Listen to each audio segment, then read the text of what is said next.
Assalamu alaikum, hello and namaste, everybody over here. Today we are doing the episode number 110 of The Limelight. My name is Fareen. I am a podcaster and voice coach and also podcasting coach. And today on the hot seat, we have a very cute and sweet personality. He is a 13-year-old Indian, Asia's youngest data scientist. He's also a speaker and he works as an RJ and he hosts many shows for technology geeks and enthusiasts. He is also been featured in NDTV, BBC, 99 TV, and many other big media companies. And also, he has been featured in a lot of talk shows. And currently, he is working with IIT Bombay and IIT Hyderabad on prestigious projects, artificial intelligence, and machine language projects. So, listeners, please welcome our little guest, Siddharth Pillai. Hi, Siddharth. So, ma'am, How are you feeling today? I'm feeling great. It's actually my biggest honor and privilege to be on today's show as well. Thank you so much for having me here. You're welcome. You're welcome. It's really nice to have you on my podcast because previously I had done Kid Entrepreneurs that was like 2 years back. And again, when I saw your profile, I thought, let me just invite you over here so that you are an inspiration to many youngsters. Thank you so much, ma'am. It's actually a great privilege for me.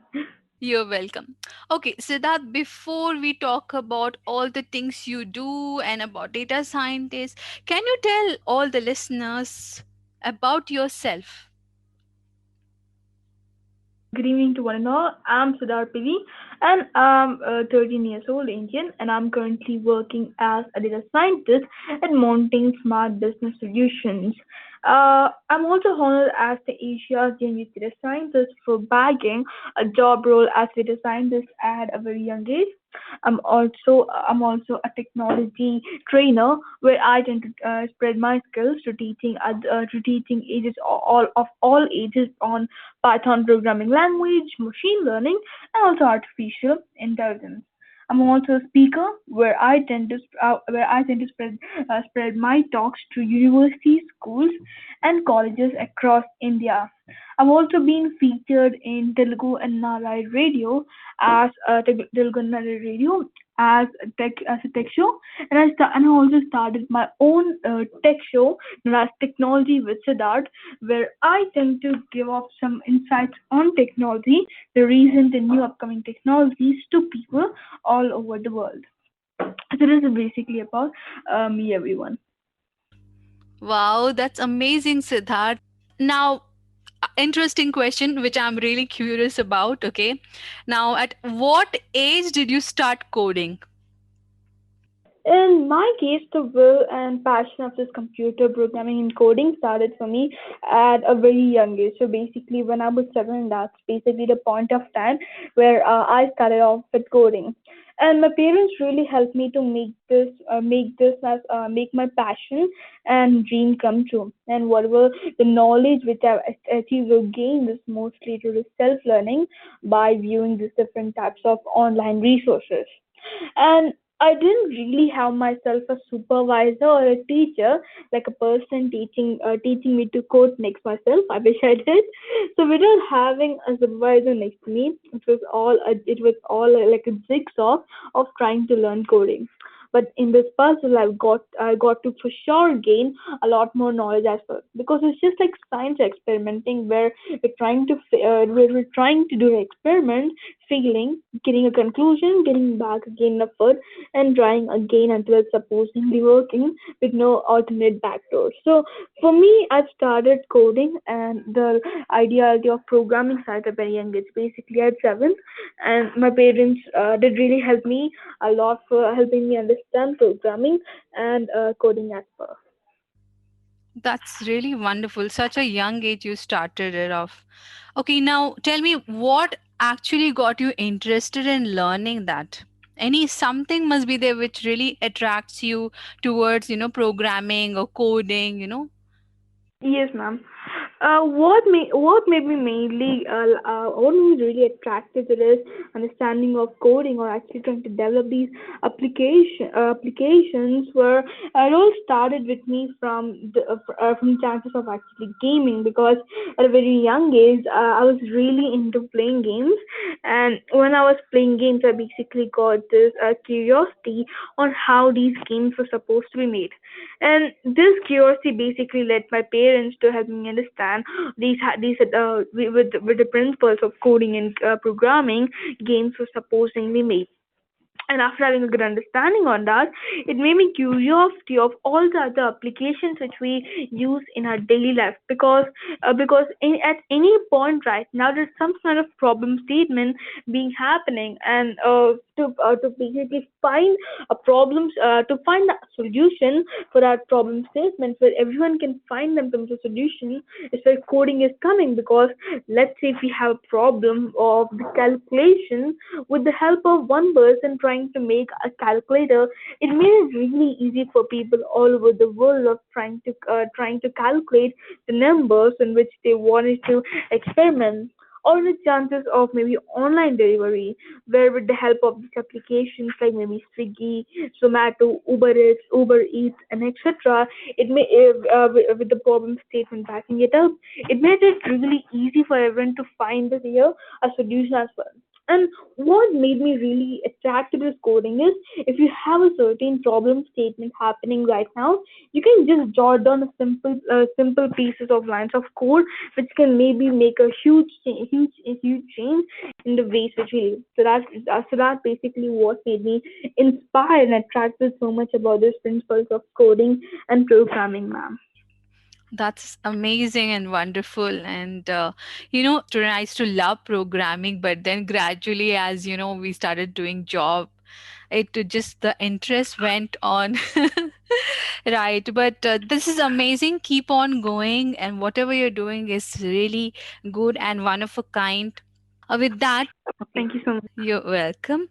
With that, my next question is now from being a programmer, coder, then to become the youngest data scientist. It's not easy, but what were the different challenges you faced? As when being a programmer, it's all about creating this new and impactful applications through the use and expertise of a programming language. And I didn't see a lot of potential, at least in my case, of communicating with the computer to solve these problem statements through applications.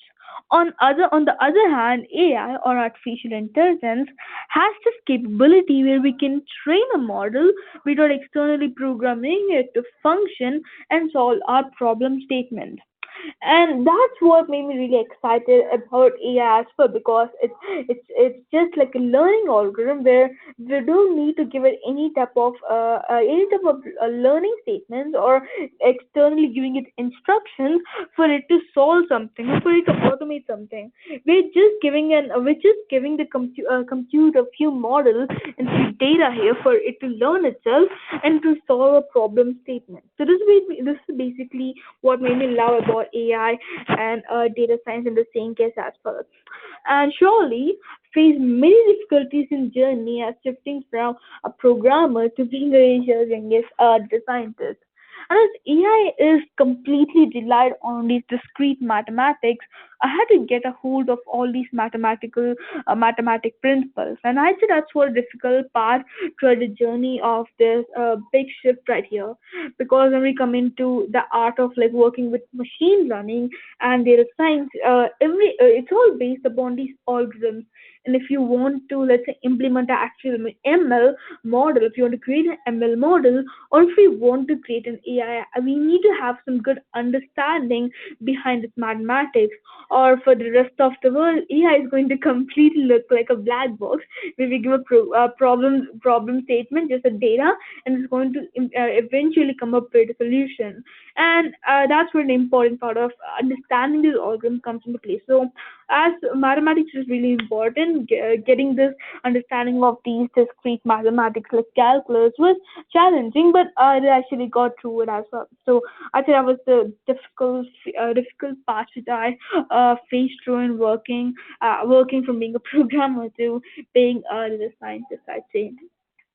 Okay, yeah, I know it's really tough. Okay, now you are going to school also and you are working also. How do you balance between both of them? So many people, I think, are concerned on me, like on how I can basically balance my studies and work, and I think it's all throughout following the serene schedule. I try to keep my daily routine as productive as I can, and also having a fun side on my daily routine as well. I basically go to school, and this is before the COVID-19. I basically go to school for 3 days straight, and my organization for 3 days as well. So the first 3 days, Monday, Tuesday, and Wednesday, I go to office, and the last 3 days, Thursday, Friday, Saturday, I go to school.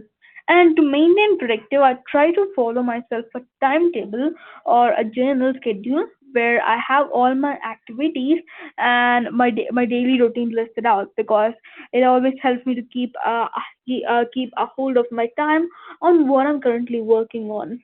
And I highly recommend everyone to also to follow like a timetable as well, because it really helps us to understand how much time we're spending in a daily basis as well. So for me, I tend to follow a journal basically to help me keep off my daily routine tracks. And I also try also my teachers also help me a lot in trying to maintain my schooling as well, because schooling is and education is really important for me as well. So my teachers are really helpful and kind towards helping me to follow my education as well. So this is how I basically planned out on balancing my both studies and work, ma'am. That is superb. And journaling and making a timetable for kids or for adults, it's very important because we should know where exactly we can fit in our daily task. And to do, yeah. Okay. Now, after all these serious questions, I have a fun segment for you. Okay. Yes, ma'am. It is called the rapid fire round. I will be asking you three random questions which you can answer in one word or a sentence. Okay? Yes, ma'am. Okay. Which is your favorite cartoon character? I think I basically like Augie a lot. So basically, we have this cartoon show called Augie and the Cockroaches, and in that show, my favorite character is the cat itself, so Augie. So I like that cartoon character a lot. Actually, I have many choices, but for now, this is the first one which came into my mind. I like Augie too. When I go to India, I watch Augie also. Now, this is like, who is your idol? Like, you want to become like? Few people which I basically admire a lot is Dr. Abdul Kalam ji sir, because he's one of my greatest administrations, because the principles he follow for me to suggest, because I really love the principles which Abdul Kalam ji has suggested us, such as always like following this hard work and having persistence, all these different types of principles, such as never to stop hard work, always praying principle of great visionaries, having persistence and never giving up always made me Abdul Kalam ji as a biggest admiration for me, and that's the reason why Abdul Kalam ji is the biggest admiration for me. And when it comes to a technology point of view, I also admire Mark Zuckerberg and Bill Gates as well, because they both are some great technology visionaries, and they always have themselves planned whenever something goes wrong ahead themselves as well. So they're always ready for the next huge thing which happens. So these are my biggest admirations. Wow, that's really nice. Okay, now my last question. If you had a AI, like Google has a Google Assistant, Apple has Siri. If you were to design one something like that, what would you name that? I'll just name it as Priyamanasa Gurapati. And if you ask me who Priyamanasa Gurapati, she's my mom. So because my mom basically tries to do everything for me as well, so I thought she's not really assistant. That's for sure. But every time I think if I have an AI who actually listens to me, and I shall name my mom, because she basically does anything for me. Well, the answer was amazing. I really adore the way you said you want to name the assistant, digital assistant, as your mom's name. That is so adorable. And the answers you gave were wonderful. Congratulations. I don't have a hamper, but maybe someday I will give you a hamper, okay? Thank you, ma'am. Okay. Now we have reached the last segment of this podcast where we ask your advice for our listeners who are kids and adults. My advice would basically be because I think it's in pandemic. I think it's going to be great as we're in pandemic. We have a lot of time to catch up with our work, and as well, I think these are the times where we can learn new skills as well. So in the pandemic, I think we can maybe improve our skills or learn something more. So in the reason we can get started with learning about maybe something like AI or ML, or even into trying to do something more fun and impressive, like even trying to know how to bake a cake as well. So in pandemic, instead of we can actually learn new things by learning new skills in it, and that's what. And with the help of the YouTube, the video sharing platform, we can basically learn many more new things and help us to keep our skills in very fast pace as well. In terms of mine, I learned basically on how to bake a cake as well, and trust me, I can make some good cakes. But I think we can definitely learn some new skills in the pandemic, and in few and in few words, if there are a few more advices from me, I'd sorry about that. I basically said trying to have I basically said trying to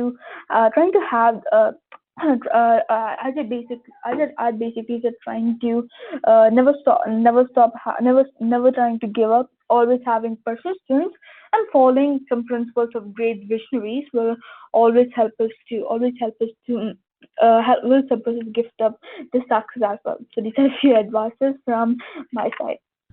Wow, those were amazing advices. And yes, as you said, even if it's pandemic or not a pandemic, I think we should not stop to learn. Learning is like growing, and each day we learn from different things, different people, and learning a new skill is, yes, it'll come handy. Okay. And now what we can do is, as you're here, and we can take the full advantage of this app, because even listeners can ask you questions. Okay, we'll be taking questions from listeners. If you want to ask any question to Siddharth, you can send a request and you can ask him a question. Okay, we have Shashi over here. I think she wants to ask a question. Thank you, Farin, for inviting me to be a part of this podcast. This was truly special and amazing, especially listening to a 13-year-old who has achieved so much. So congratulations, Siddharth. You're totally amazing. Uh, I Thank you. really love the message that you gave for all the listeners. Thank you. So here comes my question. So if you get to design your own app, what would that app be all about, All and right. what would be the name of that app? Okay. So if I would basically design my own application, I think first I tend to find a problem statement, because right now, I think teaching is going to be really important because we have to improve our skills. So I basically try to make something like all figurative, which means all domain expertise kind of application where people can maybe learn anything, and all the teachers who will be coming forward maybe are going to be in under maybe like volunteers. All right, so we can have teachers to be designated as volunteers, so anyone can basically register in this application and maybe teach something to people all over the world. So this is what I'd be thinking. And if I can maybe name the application, I would basically name it as naming an application. I think when building a company or application, giving a name is the most hardest thing I'd suggest. I think I Yes. want to make it as teaching horizons, because in the chances when we are trying to teach people something, we have to keep it like all over. So I say teaching horizons. I think this would be the name of it. Wow, that's lovely. That's so impressive, Siddharth. Yes. Amazing answer. I think even I'm going to keep one hamper ready for you for this answer. Siddha, that was lovely. So now I thank you so much. I know you have a very busy schedule and you took time for this podcast and spoke about different things, interesting things. I thank you so much.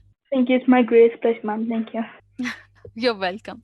Okay, listeners, if you really like this talk, do give me the hearts. Please click on the hearts, and also do check out this podcast will be published later on, maybe next week on Spotify. My podcast name is The Limelight.